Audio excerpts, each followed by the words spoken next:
Hello, welcome to another episode of Purple Insider. Matthew Coller here, and joining me on the show, someone's channel who I have just been directed to and now really like, and I'm a fan and subscriber of, that franchise guy, Marcus Whitman, a Minnesota content creator around the NFL and NFL draft. And Eric Eager and Thomas Dimitrov were on your show, Marcus, which is Mhm. how I found you. And you do tremendous work. So I thought, you know what? We need to get together and talk some draft. So what is up, man? How are you? Well, thank you for having me on, Matthew. I'm looking forward to it. I would love to hear a little bit before we get into it, just about your channel, like what inspired you to start it, how long you've been doing it, because you could kind of tell, you know, this as a YouTuber, you could tell instantly if someone knows what they're doing as far as creating YouTube content, analyzing football, and so forth. And I really appreciate that you get good guests on your show and do some really interesting things with film, breaking down prospects and stuff. So, what's kind of the background of the channel? Yeah, so I actually just started it as a little pet project back in 2016. I was a St. Thomas grad. I'm sure there's a lot of UST grads listening to the show, so shout out, roll Toms. But yeah, I started as a little pet project. I was actually initially a Madden channel. I was changing the ratings, that the in-game ratings I always disagreed with, and felt like I could do it better myself. So I would change the ratings, and then I just started kind of making videos on YouTube and talking about why I was making the changes that I was making. And that turned into position rankings, draft talk, mock drafts, you name it. And over time, I just, was starting to make money from it. It was growing. People enjoyed it. And as of about 2 years ago, there's no more Madden stuff on the channel. It's all just, full circle NFL content 365. Yeah, and it's really good. How far back do you go with Madden? Because I have, if people are watching on the video stream right here with me, that's Madden 2000. And so I still have all of the old Maddens with me. I play them occasionally. Little Dreamcast 2K. So how far do you go back as a gamer? I go back. I mean, I go way back as a gamer, but it's funny. Up until like eighth grade, I didn't play football. My dad was always worried that I wasn't going to be a football fan, and he wouldn't be able to enjoy Sundays with me. And I was always out, just either sledding out in the yard or playing the PlayStation, Crash Bandicoot, or Jack and Daxter, something like that. But once I started playing like eighth grade, I started to pick up NCAA and Madden. So I would say like Madden. The one with I think it was Madden 10 with Troy Polamalu and Larry on the cover was my first Madden. So not quite old enough. When did they stop doing, by the way? I don't know if you're aware of this, but they had in like the '04 through maybe '06, they had Hmm. the training camp activities. And this was one of my favorite parts. We talk about this on the show sometimes about how there are football fans, and we all benefit from this, that like the offseason more than the regular season. And that is not a criticism. That's just an observation. So I would simulate seasons and then go and do all the training camp stuff and improve all the players, try to draft players in the fifth round who had 97 speed and make them into stars. And once that disappeared, they kind of lost me. Like the gameplay is fine and everything, but I loved all that off-season activity stuff. And now they want me to do like game plans before games. It's too complicated. I don't care. But that was my favorite part. I feel like the game has kind of drifted too far away from that. Oh, believe me, you're preaching to the choir here. That was a big reason why I stopped making Madden content. Was it was just such a grind. The game wasn't changing enough. Uh, just spent too much time complaining about features not getting added, and I'm happy to have that part of my career behind me. But you are right. The game used to be better for us, our us hardcore football fans than it is now. It's getting a little bit better, I would say, but still not where it could be. It's tough. I mean, it's this incredible game, and when I was growing up with Super Nintendo, like you couldn't even get the players to be different sizes for Super Play Action Football, and now here we are complaining. But they have made it like too convoluted and got rid of some of the stuff that was maybe the best things. But obviously, you're not here to break down Madden because we have NFL draft things to discuss. So I'll give you a dealer's choice here. Would you rather talk about quarterbacks the Vikings probably won't draft, or cornerbacks the Vikings probably will draft? Which one would you rather start with? Let's start with the quarterbacks. Okay. So unless there's some shocking drop of CJ Stroud, or Bryce Young looks like he's going number one. We're only really talking about three guys for the Vikings that could potentially go at 23. Even when a trade up scenario is discussed, it seems so preposterous that they would trade 3 firsts and seconds in the future and something to get to Arizona's pick. So unless we think Anthony Richardson is going to drop, I guess we can have that discussion, but I don't think there's much chance of that. Then it kind of comes down to Will Levis, Hendon Hooker. Do you think there is any chance, though, that there's a total shock that the mock community is completely off on CJ Stroud or on Anthony Richardson? I think Bryce Young's just going number one, but is there any chance that should even be any type of discussion for the Vikings? I think Richardson is going to be a little bit more of an acquired taste. So if he gets past a couple of those teams that did like him, but that then just decided not to ultimately pull the trigger on him, maybe he's sitting there like 9 or 10, and you can make a move up for him. Stroud, I have a really hard time picturing it. If it was me drafting, it might be possible. I like Stroud, but I could see passing on him just because I don't see him as quite the highest upside guy in the world. But I do feel like Stroud is probably not in play. Richardson, give you like a you were quoting Dumb and Dumber to me before we started, so I'll throw him back at you. You're telling me there's a chance, like maybe 2 or 3% that Richardson could be that sort of like Giants Bears trade up from 20 to 10 or whatever it was, like maybe, but probably not. Yeah, I feel the same way that you can go back historically and you can look at some trades up, but I also think about what San Francisco gave up to get Trey Lance, and the Vikings have to go much farther to get up into that conversation. So and look at all the teams that have a really good case for drafting Anthony Richardson. How about Seattle? Like, they're not locked into Geno Smith for life. He's even on the older side. He's been around for a long time.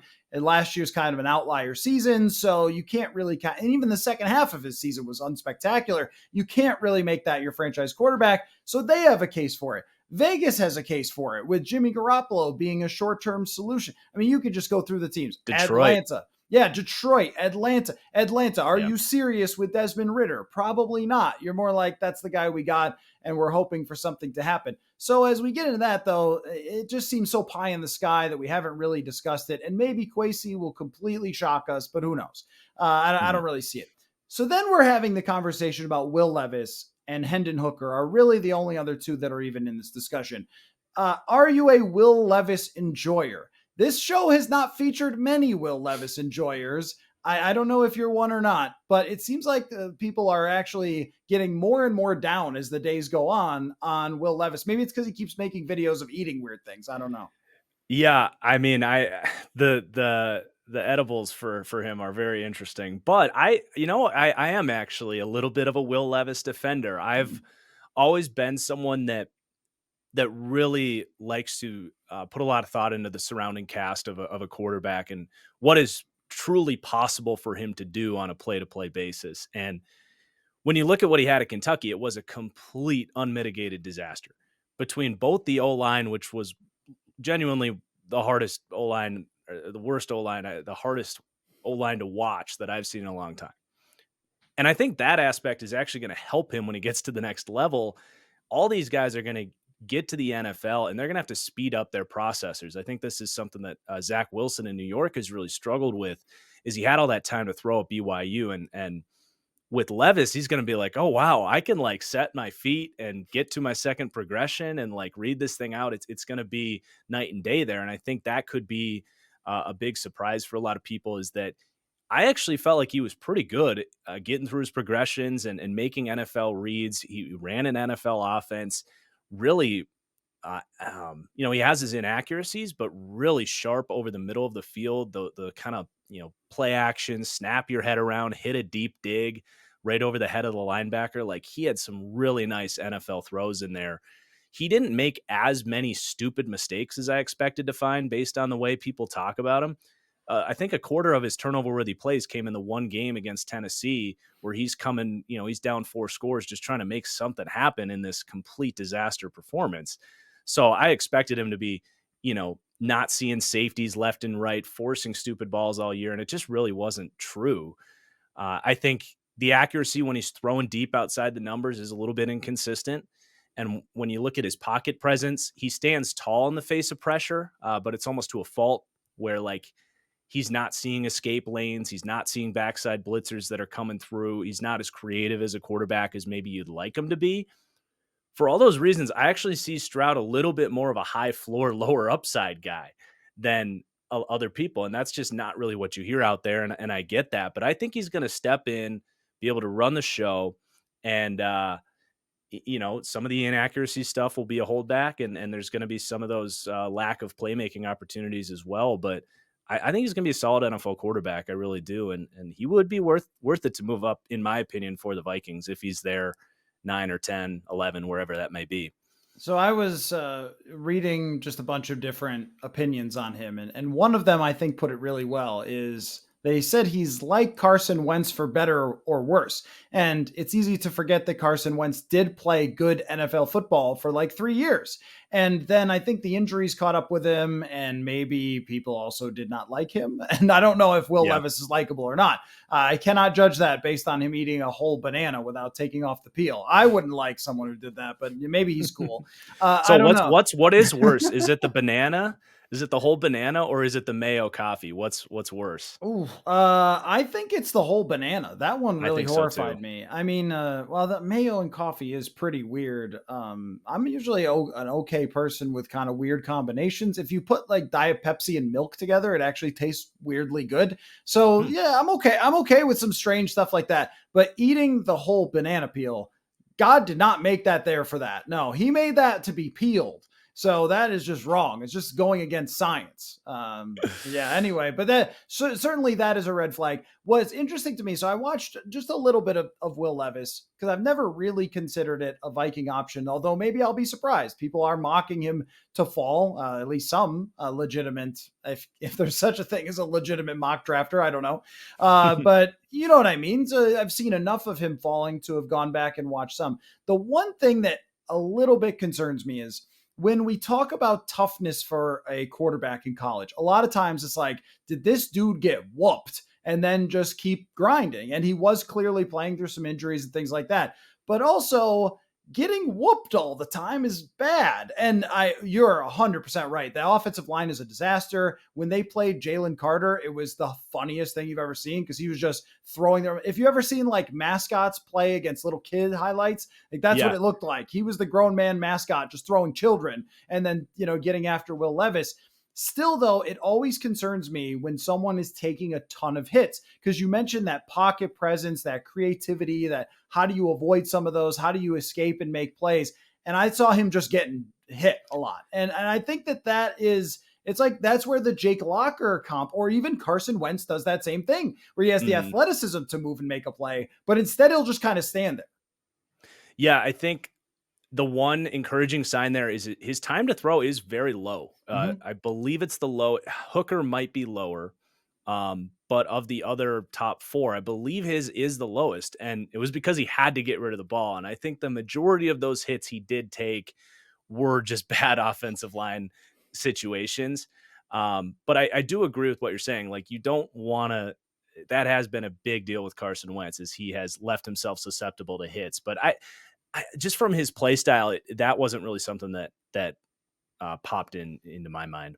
Yeah, I think it's in a way like just an elusiveness that you don't really see. And I know like Mahomes is just whatever, but that's one of the things with him is most of the time he does get rid of the ball quickly, but if he doesn't have to, then he will extend, and there's not really an extending of plays, an elusiveness away from rushers, a creativity there. But if you're the Vikings, though, I mean, there's just this back and forth between whoever is a perfect prospect, almost nobody that ever caught Trevor Lawrence. And even he had some struggles in his first year. So nobody's going to be a perfect prospect when you're drafting at 23, but does the guy have things that he does well enough to fit and that you can resolve? And for Will Levis, I can make a case either way. I think accuracy would really make Kevin O'Connell nervous, in part because the reason Kevin O'Connell failed as an NFL quarterback was he was inaccurate. He's an incredible athlete, couldn't throw the ball accurately. That would concern him. He's like, that's me. That's why I failed.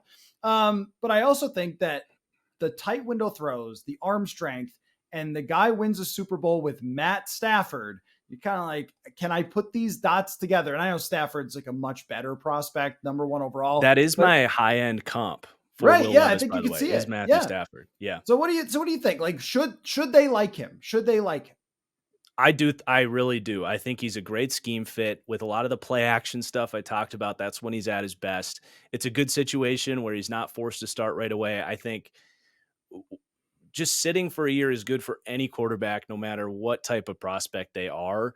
And I really think it'd be a good home for him. Obviously, you got Justin Jefferson to kind of soothe that process along as well. You always want to put that help around him. I really would like the move, Matthew. I really would. All right. Well, let's talk about Hendon Hooker. Again, the show has featured a handful of Hendon Hooker opinions, let's say all the time, a lot, because everyone, McShay and Feldman and everybody, all the big names have put the Vikings in with Hendon Hooker. And I feel similarly about him as I do Will Levis, where you can talk me into it and you can talk me right back out of it if you want. So I'm like the Abe Simpson gif of this thing, where it's like I come in and I'm like, okay, I'm into this. And then someone says, do you know how old he is? He remembers Madden 92. You're like, okay, and now I'm out. I mean, I've had a lot of trouble with this. When I watch Hendon Hooker, I don't see anyone ever covered. I wish I had played for Tennessee, because I feel like as long as anyone could throw the ball 25 to 30 yards in the air, it would be to a wide open wide receiver who ran it for a touchdown.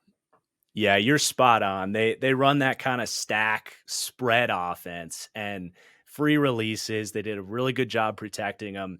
I swear I would love to get a Tennessee playbook in my hands, because I think it might be like 2 or 3 pages long, because I only remember them running like 15 plays, and I'm sure it's more than that, but that's what it feels like when you watch them. So he had that system down to a T, but you can't just do that every snap in the NFL. Not only are the athletes better on defense and the coordinators are smarter, but the hash marks are closer, so you can't spread things out like that. So or the hash marks are they're further away. Yeah, they're wider, right? Yeah. Yeah. Yep. So he's going to have to, learn an NFL offense. And I think he showed like I said, I believe he of the 5 did have the lowest time to throw. And that's a good indicator that they're sharp. They're recognizing things post snap. I think the accuracy deep is really good for him. It dropped off over the middle of the field. So if you want to talk scheme fit for the Vikes, where they are more that middle of the field Shanahan system, I think you might have some concerns there, honestly, especially because he's going to be 26 years old by the time he's playing. So I don't know if that's going to improve a ton, but I would despise the pick in the first round. Absolutely obliterate the Vikings for it. I don't think they're going to do it, because I just don't know how you justify it for the reason you mentioned with the scheme. It's going to be a transition. It's hard to know what to do with it. He's coming off an ACL. And in the Vikings case, that doesn't hurt quite as bad, because he's going to be sitting behind Kirk anyway. But for a lot of other teams, it's like he's not going to be able to come in and compete for that starting job right away, because he's not going to be ready to throw a football until maybe late August or late July. So like right when camp is just starting. And like I said, he's 26 years old. So it's like by the time you get to a second contract, he's already 30 years old. I just think it's crazy that he would be in first round conversations. To me, he's very similar to that whole cluster of quarterbacks from last year's class with Willis and Ritter and Corral. And it's like, if you're going to spend a first on Hooker, why don't you just call the Panthers about Matt Corral or the Titans about Malik Willis and throw a 4th round pick at it? It just really does not make sense to me. Yeah, I feel kind of the same way. I think the NFL.com comp was Desmond Ritter. I don't know that Desmond Ritter was as accurate throwing down the field, but I kind of feel the same about them. Also in the way that if we talk about a quarterback being mobile, he better be really mobile to be in the NFL for that to make any difference. And this was another guy, I was, kind of talking about that with Will Levis. There was not an elusiveness in the pocket, a pocket. This dude just took sacks. And that's really concerning. And when he got pressured, it was really bad. And this kind of reminds me of Ritter, where everyone loved, all the draft analysts loved, oh, look at him hit the back foot and let it go. Anything went wrong, he was kind of a disaster. And then he ran a 4.4 or something. And like, where was that on the tape? Yeah. I didn't see that at all. It's like Josh McCown who ran a 4.5 or something, but you never saw Did him he play really? it. He literally did. Yeah. Josh McCown has one of the highest athletic scores from the combine of any quarterback No ever. way. You would never know it just because didn't the Patriots try him at wide receiver? The Lions. Was that a thing? He had a catch as a slot receiver for the Lions. Yes, okay. That actually did happen. But maybe the best draft pick or the best, that whole era of them drafting wide receivers that busted. Maybe McCown was actually better than whatever his name was. Yeah, he just didn't get his fair crack. Mike Williams or whatever. Yeah, that was it. But yeah, I mean, like, it doesn't mean much that you're a good athlete if you don't use it. I don't see him really using it. But here's the one thing I could see the Vikings talking themselves into. I can also scheme people open because I have Justin Jefferson and I'm a genius wizard, man. Like, NFL coaches do have that to their game. Oh, he was making open throws. Well, he's going to make open throws for us as well.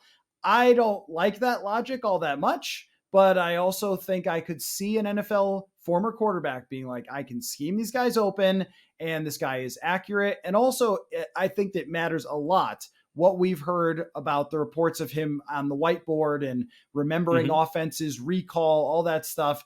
I think he's a better draft pick than someone like Kellen Mond, where there was just nothing there at all. But I agree with you that I don't think there's so much more that this late hype for him is actually going to come to fruition. Yeah. And I mean, if it does, it's like the way you talk yourself into it is, as the Vikings, we've been looking for this, way to bridge out of Kirk Cousins. He could be, you get 3 years of Hooker and, treat him as a bridge, as a guy that can kind of maybe, like, I think there's a world where he can reach like a Kirk Cousins level, be like, what's the number that's going to get the Vikings fans mad at me if I'm ranking Kirk here? Like anything below 10?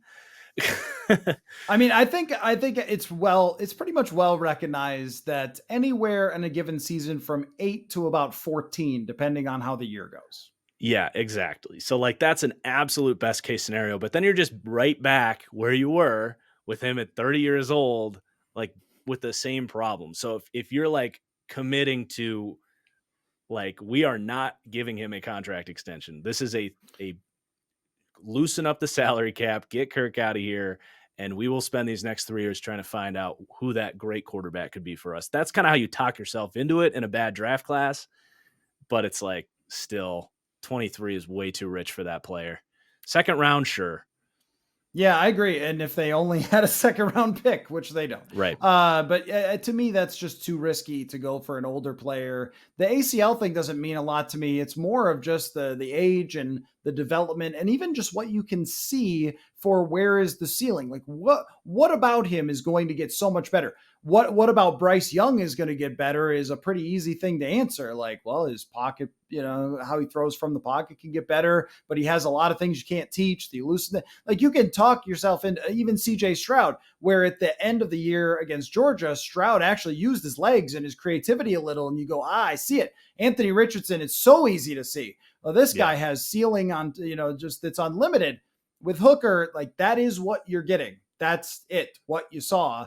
Weaknesses, strengths, it's probably not going to change. I don't think that they'll do it either. Now, real quick before we talk about corners, because I think they're much more likely than quarterback. Do you like the Trey Lance idea? Because this would be, 700 straight days of someone asking me about Trey Lance to the Vikings. And boy, Ian Rappaport just lighting that on fire over the last 24 hours. So Trey Lance to Vikings. Love, hate, how do you feel? Love it. Love it. I mean, it is complicated because like you said, you don't have that second round pick. So how do you make it work? If I'm the Niners, I'm not trading him for a future second round pick. It just wouldn't make any sense. You don't know if Purdy is going to be able to play for you. You got Sam Darnold there. You spent all those picks on him. He's played like 3 games. So to me, it's like, I need the Vikings first round pick. I need the Texans 33rd pick. I need something about equivalent value of a first round pick that's going to help me this year as they're trying to win a Super Bowl, if they're going to really justify this thing. So for me, I do think it would cost the 23rd pick. And I actually tweeted that out earlier this morning. I said, I would do that if I were the Vikings, but I completely understand the hesitation because he hasn't played. But you're bringing him home, went to Marshall. still 23 years old.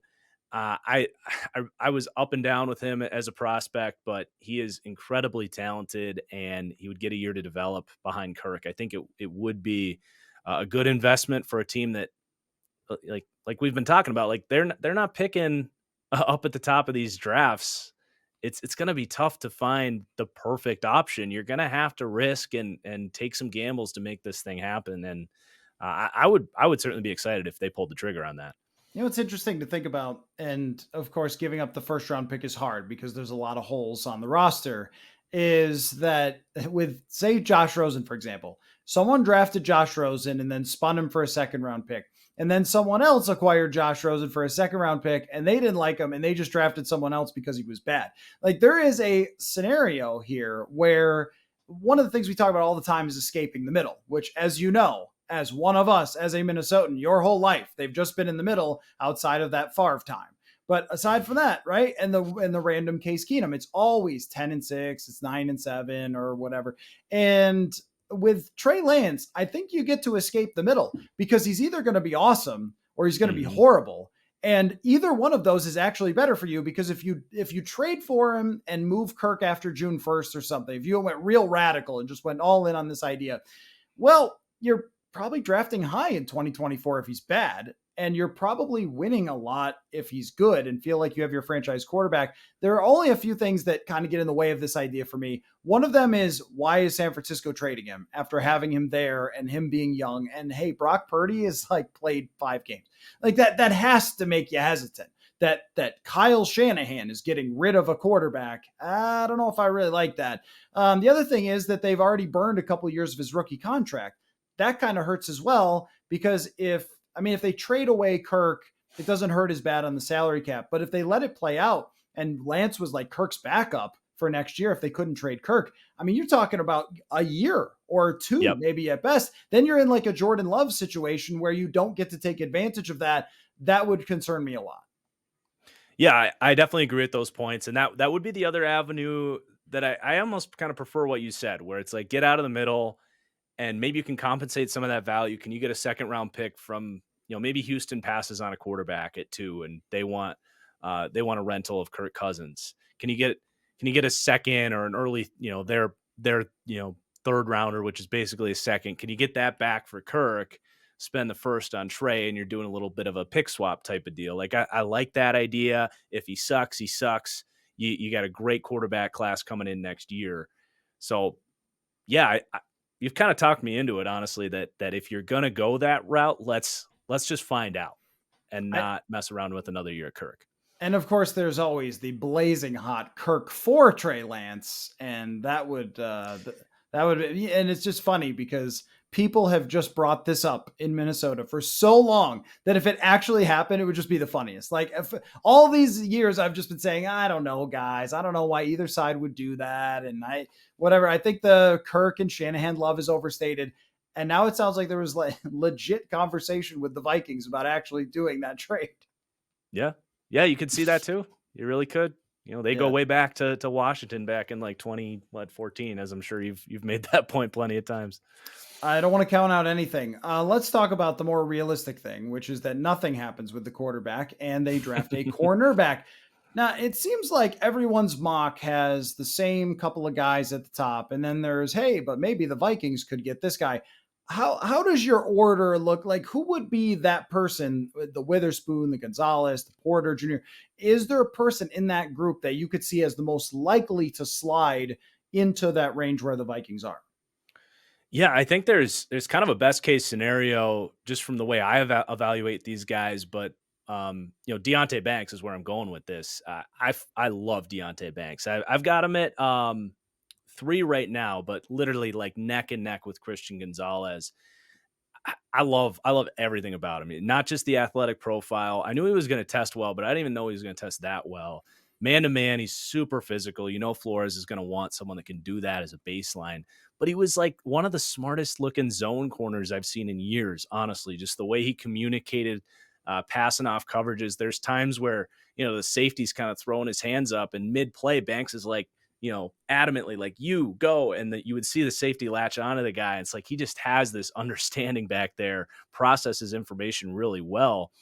The only knock on him is like when he's running down the sideline, he's really bad at getting his head around and be a little grabby in those situations. You didn't see a ton of interceptions for that reason. Whether that's coachable or not, I don't know. But if that's your only problem, that's not the worst thing in the world. So like I'm super high on him. I know a lot of people are as well, and I don't know that he'll be there, but I think of the four, he's the one that's probably possible just based on kind of the consensus idea of these guys. But I mean, man, if Porter's there, he'd be great. Gonzalez, Witherspoon's, it's not going to happen. He's going to be off the board very early. But um, that to me is where when I'm making my mock drafts, I'm consistently asking myself, how can I make this happen for the Vikings to get one of these four guys specifically? Just knowing what Flores did in Miami, he put such a priority at that position. You look at the roster, they desperately need someone that can follow a number one guy around regardless of matchup and make it happen. And I like Byron Murphy, but he's a physically limited player. If you're going against the Devontae Adams of the world, the Stephon Diggs of the world, these amazing height, weight, speed, incredible route runners, Murphy's not going to be able to keep up with those guys. And maybe that's Booth, but I wouldn't count on it. I wouldn't count on him staying healthy. So just with the need and the where this class is at, it's obviously a huge deal. Now, there is another guy that I really like for the Vikings that I could see happening, and might be one of those guys that's like, they took who in the first round? It'd be Tyreek Stevenson out of Miami. Huge fan of his game. He's actually my fifth corner, and he's a tier behind that top four for sure. But if you're looking for that day one press man guy, he would fit the mold. He's, really just rock solid guys, 6'1", 200 pounds, tested well, great technique. Got to see him down at the Senior Bowl. Just looked like the best corner of that group. So he's a guy that like maybe you can move down a little bit, as we know they like to do. And if you can't, and you feel like you've got to get a corner, I'm totally fine with him at that spot. I actually have a first to a second round grade on Stevenson. So. Yeah, the back to Deonte Banks, where it's really interesting to me is his athletic profile just being through the roof. And Mhm. I think that position specifically, if you go anywhere else other than, I'm sure you've seen relative athletic scores and things like that, anything less than somebody that's like that 90th percentile or above at the corner, you just know there's going to be limitations. Unless there's, Richard Sherman's always going to get brought up, but that is such a unique case that almost never happens. So don't even bother at that point. Just get someone in the second, get someone in free agency. If you're looking for someone who's going to be your elite, your Xavier Rhodes, the guy better be a freak athlete or he's just going to have almost no chance. I also think too that intelligence part is still, we've kind of talked about man coverage and how much Brian Flores is going to do it, but he's going to do it like 60% of the time. He's not going to do it 100% of the time. And teams are using, condensed splits and motions and all these things. I think cornerback has become more of a high intelligence position than maybe ever before in history, where a lot of times it was, hey, you go lock onto that guy. Or if you're really smart, we can play zone with you a lot. I think now every single guy has to have incredible film study, recall, like understanding of route combinations, communication, because nobody can just be like islanding a dude. The teams are working way too hard to get these elite receivers like the Vikings do off of those island corners. So that kind of intrigues me about Banks. Stevenson is much more probably a trade down guy. Porter Jr. gets brought up a lot as potential for the Vikings. Do you like him? Do you like that idea? I like his wingspan. It's absurd. Yeah. He could like dunk a basketball standing straight up. Yeah, I could definitely see Porter as well. I just don't know quite how realistic it is for him to be there, but there's definitely a lot of similarities to like what Flores had in Xavier Howard with that big corner that even if he doesn't have the most ridiculous long speed and he ran well. He what did he end up at, like 4.4 or 4.38, I think was his time? Is that right? 4.46 at the combine. So yeah, pretty good, but nothing crazy. He's just so good at like, banging with receivers down the field and using that length to constantly slow these guys down where, Xavier Howard, I think, was a 4.58 guy, but you're never going to hit top speed when he's covering you because he's kind of, sliding that hand in your hip pocket and making sure you can't accelerate past him. And you definitely see that with Porter. Now, he got flagged a ton. I think he got flagged like 9 times in his last year. So he's a grabby dude, but smart player. Another guy that you can go both ways, man, zone, and if you, like I said, if you can get any of these top 4 guys, you are popping champagne in the war room for the Vikes. It's funny because I remember Mike Zimmer just talking a lot about how every single corner is grabby in college because they let you be. And Yeah. it's a thing that they worked really hard to untrain. I did a story about this once of like how they try to train players to not get pass interferences and the tricks of the trade, but it's really hard to do when they come into the league because they are allowed to be so physical throughout the route in college. And man, if they weren't, every game would be like 70-70. It can be sometimes anyway, but they would just run away from these corners. But so I kind of look at that and I read every scouting report of the corners and every single one says, well, he gets too grabby. Yeah. So I kind of dismiss that point. To me, it's just kind of the fit with a guy who's going to have to play a lot of man coverage. And then you kind of go from there. Can he press up on a top receiver and things like that? Because I know that Flores is going to want that, an aggressive, a smart player. But let me get your opinion on this though.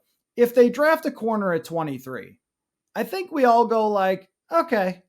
And there will be folk who show up in the live streams, in the chats, in the comments who are like, did we seriously just draft a corner again? Like, what are we doing here? Like, we just keep drafting corners and they keep not mattering and things like that. I haven't figured out a good answer for that because you need a corner. There's really no other way around it. And I think this class is different. But at the same time, I totally get it from those people. I totally get it. Like, it is the most snoozy draft pick that you're going to have. You're not going to make a single wave by drafting another corner. And they already drafted 2 last year. They had drafted, I don't know. I haven't decided yet what I'm going to say if that's what happens. I think, I guess the convincing arguments would be this class is weaker. It's not, especially in the first round. I think it's a deeper class than we've seen. But a big part of that is because of these, super seniors. There's a bunch of these 6-year players that are getting an extra look with more coaching. But anyway, it's a weaker class in the first round. And especially if you happen to get lucky enough to get one of these top 4 guys, it's like you are walking out. If I look at my big board, Joey Porter is my 10th player in the class and he's my 4th corner. So like, you are walking out, you are stealing value. And I mean, like you said, you need the position. It's sunk cost at this point. You gotta fix it, especially with Flores' defense that puts a huge priority on it. If you were going back to like a zone Fangio style defense again, it's like, okay, yeah, maybe we can risk it with these guys. But when you're talking about a system that's going to blitz and put these guys on an island, it's going to be a nightmare if you don't have a guy that can hang. Well, and also, I mean, you needed a receiver when you drafted Justin Jefferson. Laquan Treadwell had nothing to do with this. And the same thing is like Mike Hughes has nothing to do with this. You really need a corner. And I think if you get a great one, it's worth its weight in gold because there's not that many great ones. So if you get a Sauce Gardner or your version like that, I mean, Xavier Rhodes did this from 2015 to about 2018. It was a short run, but man, when you had him, the whole defense was different. Because you had this one guy who could lock on to great players. Jalen Ramsey has changed the math for teams. Like, if you're not trying to cover everybody with a bunch of average corners and you have someone who's elite, I think it makes everybody else around him better. And I also think that's one of the reasons it's so hard to pick them up in free agency because you don't know, was he on a bad team? How much did that affect him? Or did he have an elite guy next to him? How much did that affect him? Because you could give a lot of help there. So I think that it's a very practical pick that's not exciting. Do you have a pick for the Vikings that would shock everybody or be, people would lose their minds a little bit, but makes sense? Is there like your hot take Vikings pick? Sure. Yeah. I mean, I think I may have already given you that with Tyreek Stevenson, but not hot enough. That's like not hot enough. All right. That's like 250 degrees on the oven. You got to turn that thing up. Okay. Turn it up hotter. Go hotter. I think. Is Drew Sanders hot enough for you? That was the hottest one that I saw in a mock That's draft. pretty hot. That's pretty hot. It's or pretty like toasty. Trenton Simpson. I could see it because the linebacker room. I like that position as a as a surprise pick. I would say Drew Sanders would be a surprise. Trenton Simpson is kind of the one first round linebacker in this class. Wouldn't be a fan of that, by the way. I'm just not a fan of first round linebackers. I've gone on a lot of tangents about that position. I don't know if you want me to get into it or not, but I like Drew Sanders as a hot take there. Yeah. Okay, the most absurd hot take so far has been people asking me about Bijan Robinson to the Vikings because they're going to lose Dalvin Cook. Now that one is an absolute. That was too hot. That one's your kitchen's on fire. Like, nope, not going there. I think he'll probably. I think Drew be Sanders gone, is hotter. You think Drew Sanders is hotter? Interesting. Bijan's amazing, man. He is the best player in this draft. I don't think he's going to be there personally. I think someone's going to talk themselves into him in the top 15 to 20. I don't know if he gets past the Chargers at 21. But if you're sitting there at 23 and the top 4 corners are gone and they're like, well, crap, we can't trade down, but we've got the best player in the draft staring at us. Dalvin's, probably if he plays this year, it's definitely his last year. It's like, screw it. Let's just take him. You can't get me there. You can't because even I believe you and everybody else about Bijan Robinson. It's just that it is such a bad value play for a running back, right? Like, there's no denying this. If you drafted Saquon Barkley, even if he had been the 20th pick, it wouldn't have been worth it, right? And Saquon Barkley had the same conversation, and he's a great player. We saw him just abuse the Vikings last year, but what does it really get your offense to have that guy? So. Yeah. The big difference between taking him 2 overall and 23, though. Oh, of course. Yeah, huge of course. Difference. It's just that when you need a second wide receiver, when you need a number 1 corner, when you need edge rushers for the future because Danielle Hunter might be traded, these are a quarterback, these are all such important positions, the running back. One of the things that I wish they would find a way to work around this is the running backs who come into the league as rookies in the first round are already like the most expensive player at their position. And I don't know what you're supposed to do about that, but that makes it even worse because if you draft a corner, he's 15 million cheaper than the top guy. If you draft a receiver, he's 12 million cheaper. If you draft a running back, he's like more expensive than 90% of the league. That is where it kind of gets into. I totally believe everybody about the scouting of Bijan Robinson, but the value of him, I just can't make it work. Yeah, no, and I've always, I'm on team don't draft a running back in the first round, but he really is. I want to say at 204 carries, he had 102 missed tackles forced. So he is every other time he's touching the ball, he's making that first guy miss. So if you can get him into the second level, the amount of like 10, 15, 20-yard runs he's going to have is going to be notably higher than what else you're getting. My comparison for him is LaDainian Tomlinson, and I don't do that. I'm not like the compare guys to Hall of Famers. He's the highest graded player I've ever done since I've been doing this. So like I would do it at 23 because I think he is a different player than taken. And again, it comes back to the draft class and the opportunity cost. If any of those corners are gone, absolutely run the card up, or if the corners are there, run the card up, no doubt. But like if you're between taking Bijan Robinson and like, Jordan Addison, who I think is going to be a solid number 2 receiver, or a linebacker, which I would argue a linebacker in the first round is an even worse pick than a running back, because you look at the mid-round linebacker, that's where the sweet spot is there. Like I think you can justify it a little bit more once you get into the 20s for sure.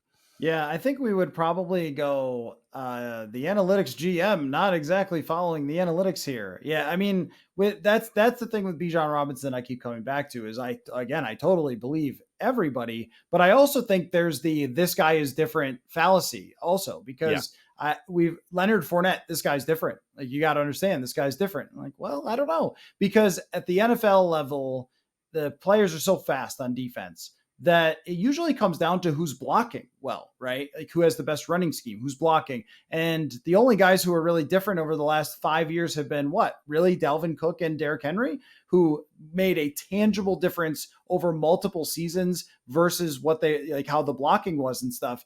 So that's saying basically this guy has to be as good as Derrick Henry or prime Dalvin Cook in order for it to make any sense.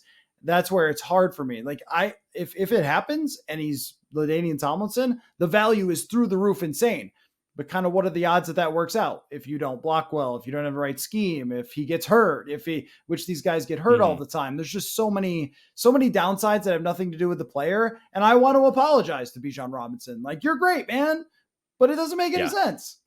And that's exactly what happened to Saquon. The injuries and the blocking were just not there. Yeah. Right. Exactly. So, Marcus, this has been great, man. I've really enjoyed having you on the show, and we'll definitely be doing it again. And it's great to have a Minnesota content creator. So make sure you go check that out. That Franchise Guy is the YouTube page. You got a lot of awesome stuff, film breakdowns of more of the corners than we even talked about, because I think it's realistic that they could drop back and maybe take somebody else that we didn't discuss. So that's a great video. I just watched that the other day. Your mock draft with Eric and Thomas Dimitrov, tremendous stuff.